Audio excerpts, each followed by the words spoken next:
Riêng, Kenya Bochicha Prachang Visna Lục Machach Kai Gach Pia Đập Bấy Đỏ Pia Mập Phẩy Nhóm ban bằng cát cầm ho hai Nhóm kết tà lời kia ta có đã cổ đáo tà lời Ceres Nhóm son nằm bật đôi khôn anh Tha Charlotte nơ pre bật ra Miên sa vạt tập hiệp Đa miên ăn kệ ra bọc bộ kế Này chi mối Miên ăn kệ mà nế ban rật mọc tam niên Hai xông ai niên chạ chênh bì tì nô tơ Tốc ở quát chi nệ chặt ca cho Đa rin có strike prap tờ vinh Tha ai con ăn kệ mà nế nô Ta cá bìa nệ đã có cô cá bìa tơនៅពេលដែលកង់វរសេនាទ័ពទី8មានបញ្ហាផ្លូវអារម្មណ៍គ្រប់គ្នាត្រូវរក្សាគម្លាតយ៉ាងតិច30ម៉ែត្រ Darin ត្រូវបញ្ឈប់ Ceres ឲ្យបានបើគាត់បានជួបឃាតករហើយវាប្រហារពួកគេចោលអ្វីដែលនាងបារម្ភគឺផលប៉ះពាល់ទៅដល់ផ្លូវចិត្តរបស់គេបន្ទាប់ពីគេបានចាត់ការពួកនោះរួចពួកគេមិនស្គាល់មិត្តឬសត្រូវនោះទេនៅពេលដែលពួកគេមានសភាពស្រេកឃ្លានក្នុងការបង្ហូរឈាមប្រកាសជាបង្កើតភាពអន្តរាយហើយរញ៉េរញ៉ៃដូចជាម៉ាស៊ីនប្រសិនបើគេជ្រុលសម្លេះត្រកូលខ្សាត់ឬកងអង្គរៈណាមួយមុខជាគ្មានផ្លូវបកក្រោយទេសូមទុកឲ្យខ្ញុំចាត់ការគ្រប់យ៉ាងនៅទីនេះសូមចាក់ចេញទៅហើយរងចាំតែភាពស្ងប់ស្ងាត់ដៃនរណាម្នាក់ធ្លាក់លៀនចេញពីគុម្ពស្មៅសម្លឹងយូរទៅម្ដុំនោះគឺពោរពេញទៅដោយឈាមយ៉ាងគួរឲ្យរន្ធត់ដូចជាការវាយប្រហារពីសត្វព្រៃលោកម្ចាស់ Robin រត់មកតាមហើយសូមឲ្យ Darin ផ្លុំកញ្ចែម្ដងទៀត Darin មិនខ្វល់សម្រុកចូលទៅនៅពេលដែលឃើញ Ceres បង្ហាញខ្លួនមកជាមួយរាងកាយស្រោចស្រពទៅដោយឈាមហើយមិនដឹងថាគាត់គិតអីលែងតែអោបក្រៀកកាយគេជាប់មិនរបេះអ្នកនាងបូជាចាសូមផ្លុំកញ្ចែទៅឬក៏អ្នកនាងចង់ស្លាប់ Ceres គិតតែពីរត់គ្មានទិសដៅហើយក៏មិនខ្វល់អំពីមនុស្សជុំវិញខ្លួនសូម្បីតែមនុស្សស្រីដែលកំពុងតោមទាមគាត់ Darin ដឹងច្បាស់ពីរបៀបដែលអាចបញ្ឈប់គេប៉ុន្តែនាងមិនចង់ធ្វើបាបគាត់ទេគ្រាន់តែដកដង្ហើមឲ្យបានស្រួលទៅបានទេឈប់បន្តិចទៅហើយដកដង្ហើមមួយសូមស្ងាត់អារម្មណ៍បន្តិចទៅឬក៏ចង់ឲ្យពួកយើងត្រូវបញ្ចប់តែសេចក្តីស្លាប់ការលួងលោមនិងវេទមន្តដ៏កក់ក្ដៅទន់ភ្លន់របស់ Darin ហាក់មានឥទ្ធិពលទៅលើ Ceres ពិតមែនអត់ទេ Ceres ឈប់បន្តិចរួចគេបែរជាស្ទុះរត់ចេញទៅលឿនជាងមុនទៅទៀតដោយភាពភ័យខ្លាចនៃការស្លាប់ខ្ញុំត្រូវតែសម្លាប់វានឹងមិនបញ្ចប់ទេរហូតតតែខ្ញុំសម្លាប់ប៉ុន្តែសម្លាប់អ្នកណាទៅមិនសំខាន់ខួរក្បាលរបស់គាត់នៅពេលនេះ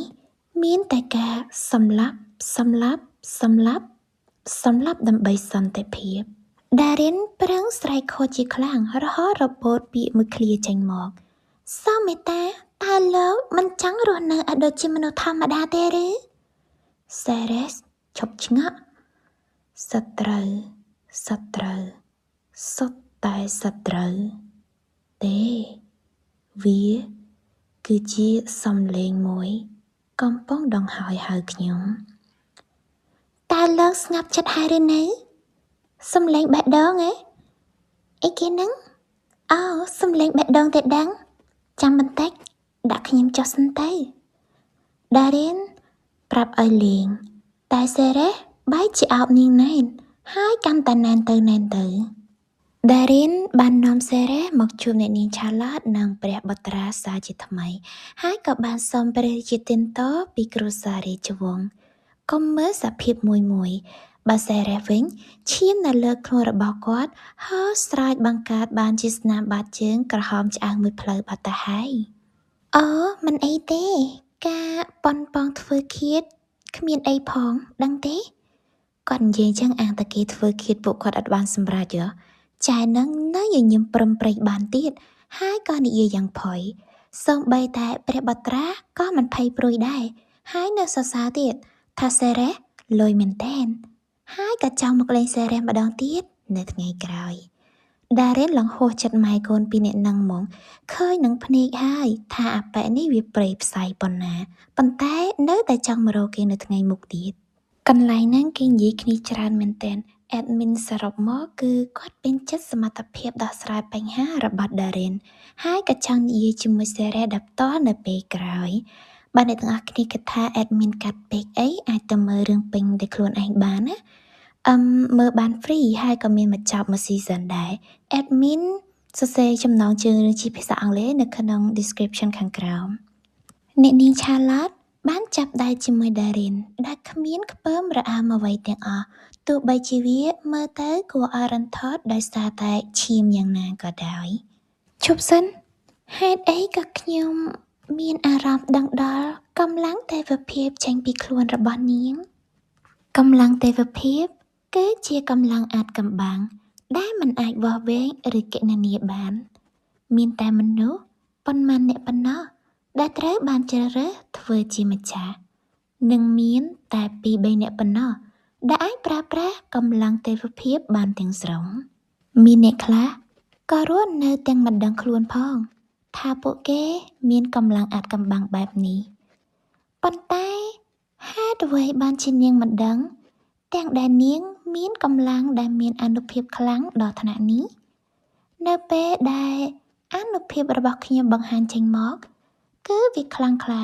រហូតខ្ញុំមិនអាចធ្វើមិនដឹងមិនលឺបាននោះទេបើទោះបីជាខ្ញុំព្យាយាមប៉ុណ្ណាក៏ដោយដូចនេះ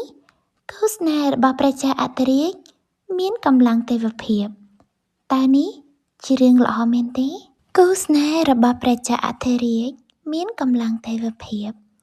ហើយក៏មានការចាប់អារម្មណ៍ជាខ្លាំងចំពោះទាហានរបស់កងវរសេនាទ័ពទី8មើលទៅ Darren ដូចជាមានប្រផ្នូលអ្វីមួយមើលទៅ Sarah ដូចជាស្ងប់ស្ងាត់ដល់ហើយតាច់អែតែទាំងឈរទៅ Darren ក៏បាននាំ Sarah ចូលមកកាន់វិមានវិញបន្ទាប់ពីពេលអ្នកម្ដាយកូនបានចាកចេញទៅឮសំឡេងសម្រិតជើងមនុស្ស Darren ក៏ចេញមកខាងក្រៅវិមានម្ដងទៀតពួកយើងត្រូវនិយាយគ្នាលោកម្ចាស់ Robin ហេតុអ្វីបានជាអ្នកនាងមិនប្រើប្រាស់កញ្ចែរបស់អ្នកនាងវាអាចនឹងប្រែទៅជាគ្រោះថ្នាក់ប៉ុន្តែពួកគេមិនបានធ្វើអ្វីទេ Darren ក៏បានពន្យល់បន្ថែមថាគាត់ចង់បង្រៀនឲ្យ Sarah ក្លាយជាមនុស្សធម្មតាគឺត្រូវចាប់ផ្ដើមព្យាបាលគាត់ឲ្យដូចជាមនុស្សធម្មតាលោកម្ចាស់ Robin នេះក៏ប្រឡាក់ប្រឡូកជាមួយឈីម៉ាណយដែរចំពោះ Darren គាត់ជឿជាក់ថាគាត់គឺអាចបញ្ឈប់តួប្រុសបាន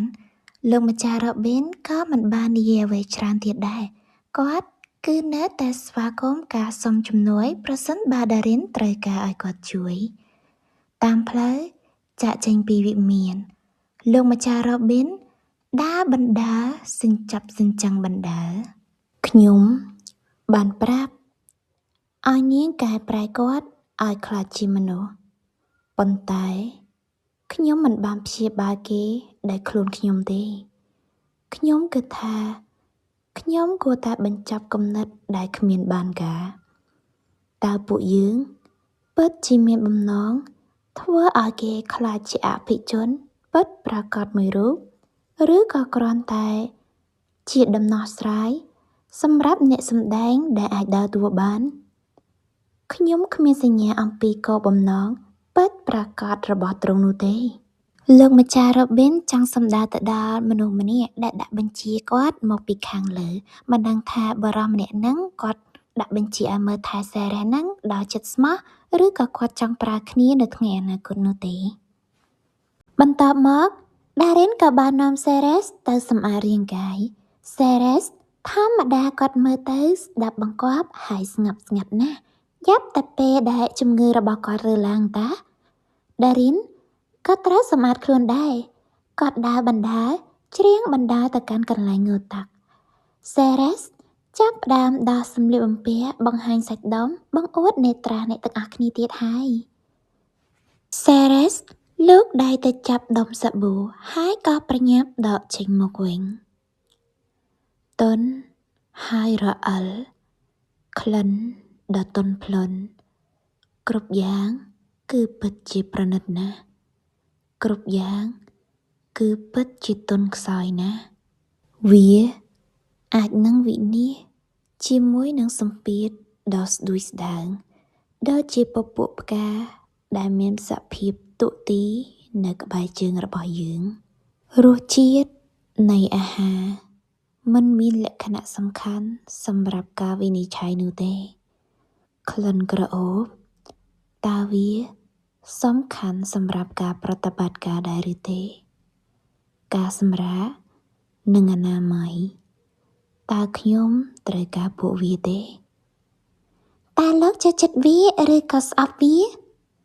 ខ្ញុំស្អប់វាខ្ញុំស្រឡាញ់វាខ្ញុំស្អប់វាសំឡេងទាំងអស់ធ្វើឲ្យខ្ញុំក្តៅក្រហាយខ្ញុំគ្រាន់តែចង់ឲ្យវាបញ្ឈប់គ្មានសំឡេងណាមួយដែលខ្ញុំចូលចិត្តនោះទេសំឡេងដែលខ្ញុំចូលចិត្តខ្ញុំត្រូវការបន្ថែមទៀតសំឡេងដែលខ្ញុំចង់ឮដារិនភ័ន្តភាំងអស់ហើយដែលសុកសេរ៉េសក៏សម្រុកចូលមកដោយគ្មានសម្លៀកបំពាក់បិទបាំងរាងកាយអីសូម្បីតែបន្តិចលិចកូនដំរីផ្លែប៉េះអីមកទាំងស្រស់សេរ៉េសសម្លឹងដារិនដែលអារម្មណ៍ទទេស្អាតមិនបានខ្វល់អំពីសភាពអត់ខោអាវរបស់អ្នកទាំងពីរឡើយក្រឡេកមកមើលសភាពរបស់ខ្លួនហើយដារិនស្រែកឡើងផ្អើលវិមានសេរ៉េសទទួលបានមួយកន្ថាំងកណ្ដាលមុខការវាយប្រហារនិងសំឡេងរបស់ដារិនធ្វើឲ្យសេរ៉េសឈាមត្រជាក់ច្រោកបេះដូងមួយនេះវាកំពុងលោតរហូតបង្កជាសំឡេងទូមសឹងតែធ្លាយចេញមកក្រៅទៅហើយសេរ៉េសមិនចេះអៀនមិនចេះអីប៉ុន្តែដារិនមហាសែនភ័យដោយសារតែស្មារតីជានារីបរិសុទ្ធឃើញសេរ៉េសចេញឈាមឆ្វាចបែបនេះដារិនក៏បារម្ភដែរនាងក៏ប្រាប់ទៅថាគាត់គួរតែគោះទ្វារមិនគួរបើកទ្វារចូលមកបែបនេះទេសេរ៉េសដើរចូលមកម្ដងបន្តិចដារិនភ័យឡើងសោភ្នែកអស់ហើយមិនដឹងថាអបិនេះកំពុងគិតអីឆ្ងាយណាស់សំឡេងបេះដូងរបស់អ្នកនាងខ្ញុំចូលចិត្តពេលនៅជិតបែបនេះអបិនេះសក់សើមចឹងទៅកាន់តែសង្ហាយ៉ាងម៉េចទេសក់របស់គាត់ញែកចេញជាភ្លីដោយសារតែការទទឹកមើលទៅគាត់មិនមានបំណងអាក្រក់ឬក៏ចង់កេងចំណេញទៅលើនារីនោះទេតែគាត់មិនមានសមត្ថភាពវិភាគបានអំពីកលៈទេសៈនិងទង្វើរបស់គាត់ដែលកំពុងធ្វើថាវាសមរម្យឬក៏អត់គាត់ចង់ធ្វើអីគឺគាត់ធ្វើនឹងហ្មងវាជាលើកដំបូងហើយដែលគាត់អាចដឹងថាគាត់ចូលចិត្តអីគាត់កំពុងតែមានការផ្លាស់ប្ដូរបើគាត់ជាកូនឆ្កែដារិននឹងសរសើរហើយអង្អែលក្បាលរបស់គីបែបនេះប៉ុន្តែគាត់ជាមនុស្សនោះទេអញ្ចឹងសូមចេញឲ្យឆ្ងាយខ្ញុំប្រាប់ឲ្យលោកបិទភ្នែកណាសេរ៉េសក៏ប្រឹងបិទភ្នែកតាមបង្គាប់ឥឡូវចេញទៅក្រៅសិនទៅសេរ៉េសក៏ទៅមែនស្រួលនិយាយគ្នាណាហើយបិទទ្វារឲ្យផងសេរ៉េសបិទទ្វារឲ្យទៀតប្រសិនបើសំឡេងបេះដូងរបស់ខ្ញុំអាចរំងាប់អារម្មណ៍គីគួតខ្ញុំនឹងអនុញ្ញាតឲ្យគាត់ស្ដាប់សំឡេងនេះកន្លងទៅមួយសន្ទុះទៅហើយសេរ៉េសនៅតែនរកកដដែលប្រឈមមកដាក់គ្នាក្នុងសភាពបែបនេះដារិនព្យាយាមទប់អារម្មណ៍ជាខ្លាំងមើលតែខាងលើបានហើយកុំតែខូចកូនដំរីព្រៃភ្នំរបស់គេមើលទៅគាត់ងូតទឹកមិនស្អាតសោះគ្រាន់តែចាក់ទឹកអត់មានដោះខ្លួនអីទេដឹងនឹងហើយដារិនចង់តែបោកក្បាលណាណែងតាហេតុអីបានជាអ្នកមើលថែកងវរៈសេនាតូចទី8មិនបង្រៀនឲ្យអបិនេះចេះងូតទឹកឲ្យបានត្រឹមត្រូវអញ្ចឹងចង់មិនចង់ដារិនមានតែជួយគាត់សម្អាតខ្លួនឲ្យបានស្អាតបាតម្ដងទៀតរំកន្សែងឲ្យជាប់កុំឲ្យរបត់ឲ្យសោះកុំឲ្យលេចផ្លែចេកផ្លែប៉ោមច្បាស់ពេកព្រះជាម្ចាស់នេះគឺជាការចងចាំដែលខ្ញុំចង់បំភ្លេចជាទីបំផុតសូមសង្គ្រោះខ្ញុំម្ចាស់ផងគ្រាន់តែឲ្យចូលអង្គុយក្នុងអាងទឹកសោគាត់ធ្វើមុខដូចគេចង់បាញ់ អត់ចូលចិត្តអាងតក់ខ្ញុំមិនអាចត្រៀមខ្លួនទប់ទល់ការវាយប្រហារបានទេប្រតិកម្មរបស់ខ្ញុំអាចនឹងយឺតជាងមុននៅឯស្ងៀមខ្ញុំនឹងបង្ហាញលោកពីរបៀបកក់សក់ដារិនកក់ទាំងខ្លួនឲ្យទៀតគ្នានោះឡើងព្រឺណាមួយសាប៊ូវិជោភ្នែកផងមិនលៀងចេញសឹកចិត្តទ្រាំតតែដារិនលៀងមុខឲ្យមានអារម្មណ៍ល្អជាងមុនច្រើនមែនអត់ផ្ដេកក្បាលរបស់លោកមកក្រោយឥឡូវនេះរលាយស្មារបស់លោក Ceres ឡើងភ្ញាក់ដែលសុកដារិនក៏មកចាប់ថ្ពាល់របស់គេបែបនេះគ្រប់យ៉ាងគឺមិនអីទេលោកធ្វើបានល្អហើយណែនាំ Ceres អំពីរបៀបសម្អាតខ្លួនរួចរាល់ដារិនក៏ដើរចេញដើម្បីរកមើលផ្លែឈើញ៉ាំនឹកឃើញទៅដល់ផ្លែឈើខួរក្បាលលេលើនេះវាបែរជាទៅនឹកឃើញដល់ផ្លែចេកផ្លែប៉ោមរបស់ Ceres អីណាឡើងតាប៉ែហ្មងប្រសិនបើយើងចង់ឲ្យពួកគេមានអាកប្បកិរិយាដូចជាមនុស្សយើងត្រូវតែមើលថែពួកគេឲ្យដូចជាមនុស្សវាមានអារម្មណ៍ថាដូចជាពាក្យស្លោកមួយប៉ុន្តែមើលទៅគេកំពុងតែប្រសើរឡើងជារឿយដំបូងខ្ញុំមិនដឹងនោះទេថាគួរតែធ្វើអ្វីប៉ុន្តែឥឡូវទោះបីជាមានព្រឹត្តិការណ៍តូចៗកើតឡើងក៏ខ្ញុំមានអារម្មណ៍ថាមានមោទនភាព1 ម៉ោងក្រោយមកធ្វើបានល្អណាស់ Ceres ចំពោះការសម្អាតកាយហើយពាក់សម្លៀកបំពាក់បានយ៉ាងត្រឹមត្រូវប៉ុន្តែតើលោកត្រូវតែប្រើបន្ទប់នេះមែនឬកុំឆ្ងល់ថាហេតុអីបានជាដារិនក៏សួរបែបហ្នឹងបន្ទប់ Ceres នេះឡើងដូចបន្ទប់ព្រះនាងម្ចាស់ទៅហើយផ្កាឈូកស៊ីចម្ពូឡើងអេដមីនចង់ខ្លាចកើតមកស្រីនឹងគេដែរប៉ុន្តែអត់ចេះចិត្តសាពណ៌កឈូកនេះអេដមីនអាឡែស៊ីឡើងបះរោមម្ដងតាអេដមីនអត់សូវត្រូវធៀបមួយពណ៌កឈូកមែនប៉ុន្តែសម្រាប់អ្នកដែលចូលចិត្តពណ៌ភីងអេដមីនអត់ស្អប់ទេណាអេដមីនស្រឡាញ់រាប់អានធម្មតាខ្ញុំមានន័យថាលោកអាចប្រើប្រាស់បន្ទប់នេះបានប្រសិនបើលោកចូលចិត្តប៉ុន្តែវានៅក្បែរបន្ទប់ខ្ញុំណាតើមិនរំខានទេឬមិនអីទេការពិតទៅគាត់ក៏បានជូន Ceres ទៅរកបន្ទប់ផ្សេងដែរបន្ទប់ស្អាតបាតធម្មតាគាត់មិនប៉ែតទេទៅសពបរិយហរតីជាមួយនឹងបន្ទប់ដូចកុកគេយកមនុស្សទៅធ្វើទរណកម្មចុងក្រោយក៏បានមកដល់បន្ទប់ភីងមួយនេះគិតណៃ Ceres ដាក់ក្បាលដល់ខ្នាយមិនតាន់ដារិនកេងលងលក់ឡើងដូចជ្រូកពលកន្ទក់ដូចមិនដូចឥឡូវបើគាត់គេងឡើងហៀទឹកមាត់ក៏ខ្លាក់បែបហ្នឹងស្រណោះតែ Ceres នៅក្បែរទេថាគ្មានតែគេងកាទេព្រោះសំឡេងស្រមុករបស់យីប៉ែនេះប្រហាសោតវិញ្ញាណសាហាវជាងម៉ាស៊ីនកាត់ស្មៅទៅទៀតការដកដង្ហើមរបស់នាងនិងចង្វាក់បេះដូងរបស់នាងពួកវារំខានពិតមែនតែខ្ញុំមិនប្រកាន់ទេធ្វើបានល្អណាស់ដារិនសរសើរដែល Ceres អាចងូតទឹកដោយខ្លួនឯងបានក្លិនបែបនេះហើយដែលជាក្លិនបែបអ្នកប្រាអភិជនមើលទៅដារិនដូចជាភ្លេចបង្រៀនគាត់ពីរបៀបសម្ងួតខ្លួនហើយដារិនក៏បានហៅឲ្យគាត់មកអង្គុយដារិនក៏បង្ហាញគាត់អំពីរបៀបសម្ងួតសក់បិទភ្នែករបស់លោកទៅពួកវាអាចនឹងផ្សាណាប្រសិនបើសក់របស់លោកចូលភ្នែកអូចប់សិនខ្ញុំភ្លេចទៅថាលោកមិនចូលចិត្តបិទភ្នែកទេមែនទេលោកអាចបើកភ្នែកបានបើលោកមានអារម្មណ៍មិនល្អខ្ញុំនឹងប្រយ័ត្នប្រយែងគ្រប់ពេលដែលគាត់បិទភ្នែកគឺតែងតែឮសំឡេងមួយនេះឯងអាចបិទភ្នែកនៅពេលដែលឯងស្លាប់សង្កេតមើលឲ្យបានគ្រប់ជ្រុងជ្រោយហើយប្រកាន់ភ្ជាប់ការក្រើនរំលឹកអំពីការប្រយុទ្ធជាចម្បងនៅក្នុងសមរភូមិកងវរៈសេនាទ័ពទី8ត្រូវតែមានទីបញ្ចប់នៅទីលានប្រយុទ្ធខ្ញុំតែងតែធ្វើតាមការបញ្ជាប៉ុន្តែមានតែមួយនេះទេដែលខ្ញុំមិនអាចគោរពតាមបាននិយាយទៅមានរឿងអីក៏ដោយគឺគាត់អាចបិទភ្នែកបានទេមិនថាពេលគេងឬពេលប្រយុទ្ធគាត់តែងតែបង្ខំបើកភ្នែកឲ្យបានយូរបំផុតដែលមានជំនឿថាការធ្វើបែបនេះគឺជាការជួយសង្គ្រោះគាត់ឲ្យរួចផុតពីសេចក្តីស្លាប់គាត់ មិនចង់ស្លាប់ទេអញ្ចឹងគាត់មិនបិទភ្នែកឡើយប៉ុន្តែពេលនេះក្មេងល្អលោកអាចអត់ធ្មត់បានល្អណាស់ឥឡូវនេះសក់របស់លោកស្ងួតហើយលោកអាចសុទ្ធសក់ដោយប្រើម្រាមដៃបែបនេះការបិទភ្នែករបស់ខ្ញុំគឺគួរឲ្យខ្លាចណាស់បិទភ្នែកកាន់តែយូរភាពគួរឲ្យខ្លាចក៏កាន់តែកើនឡើងប៉ុន្តែខ្ញុំមានអារម្មណ៍ថាស្រួលខ្លួនណាស់ខ្ញុំមិនប្រកាន់ទេ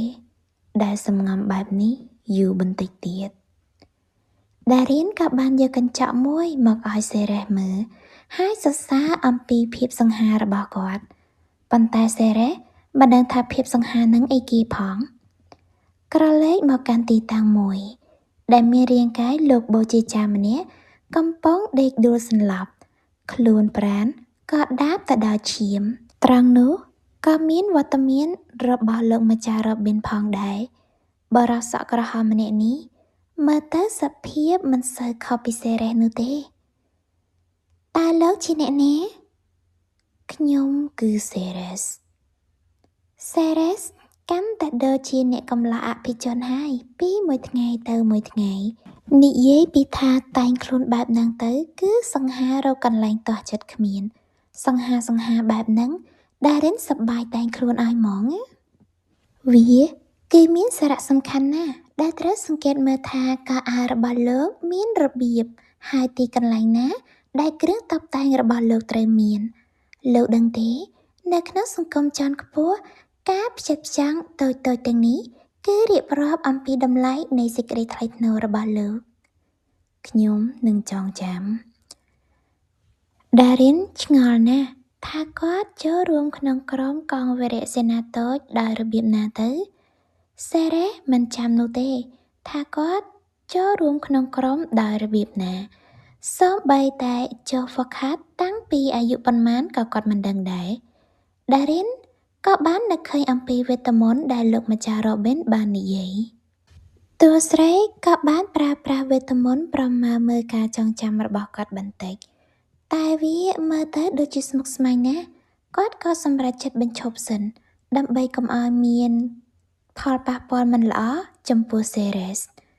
ដារិនចាប់ផ្ដើមបង្រៀនសេរ៉េសវិញអំពីរបៀបវិន័យនៃកិរិយាមារយាទក្នុងសង្គមជាន់ខ្ពស់ដំបូងគាត់គិតថាអបិនេះអាចនឹងមួម៉ៅឬក៏រត់គេចហែងតានៅពេលដែលគាត់បានឮពាក្យថាសិក្សារៀនសូត្រប៉ុន្តែជាក់ស្ដែងគាត់នឹងនៅល្អណាស់ការបង្ហាញខ្លួនលើកដំបូងរបស់ដារិនគឺពិតជាគួរឲ្យអាម៉ាស់ជាខ្លាំងហើយគាត់គិតថាវាគឺជាអន្តរាយមួយយ៉ាងពិតប្រាកដដោយសារតែគាត់បានស្លៀកសម្លៀកបំពាក់ដូចជាយាយចាស់ក៏ព្រោះតែគ្រួសារគ្មានលទ្ធភាពផ្គត់ផ្គង់ប៉ុន្តែពួកគាត់បែរជាអាចផ្ដល់ឈុតយ៉ាងស្អាតទៅដល់បងប្រុសរបស់នាងទៅវិញដែលធ្វើឲ្យដារិនត្រូវគេនិយាយដើមឡើងពេញទឹកពេញដីអញ្ចឹងហើយគាត់មិនឲ្យសេរ៉េសជួបប្រទះរឿងរ៉ាវដូចជាគាត់នោះទេអរគុណទៅដែលមានស្រីស្អាតម្នាក់នេះនៅក្បែរយល់ហើយដារិនឡើងភ្ញាក់ផ្អើលហើយក៏សប្បាយចិត្តផងដែរដែលគាត់បានយល់អំពីបំណងរបស់នាងហើយក៏សហការរីករាយនៅក្នុងការសិក្សារៀនសូត្រខ្ញុំស្មានមិនដល់នោះទេវាមិនសមហេតុផលតតែសោះដារិនសប្បាយជាខ្លាំងនឹងការសរសេរអក្សររបស់សេរ៉េសដែលជាការសរសេរអក្សរលើកដំបូងប៉ុន្តែត្រង់ជួរត្រង់បន្ទាត់ស្អាតផ្លាំងតែម្ដងដារិនលើកទឹកចិត្តឲ្យគាត់សរសេរអក្សរជាបន្តបន្ទាប់អក្សររបស់គាត់ក៏កាន់តែស្អាតទៅអេដមីនចាប់ដើមច្រណែនគាត់ដែរហើយអេដមីនរៀនអង់គ្លេសមកនេះ10ឆ្នាំជាងហើយប៉ុន្តែអក្សរមិនបានចង់កញ្ចោអបិនេះផងបន្ទាប់មកដារិនក៏បង្រៀនឲ្យគាត់ចេះសញ្ញាចុះហត្ថលេខាផ្ទាល់ខ្លួនក្នុងសង្គមអភិជនសញ្ញាមិនស្រួលគេសើចលាន់និយាយទៅពួកអស់នោះពួកកែខាងនិយាយដើមហើយជន់ឈ្លីអ្នកទុនខ្សោយណាស់ឃើញអក្សរសេរ៉េសស្អាតពេកដារិនក៏សូមឲ្យសេរ៉េសជួយសញ្ញាហត្ថលេខាជាឈ្មោះរបស់គាត់មួយមក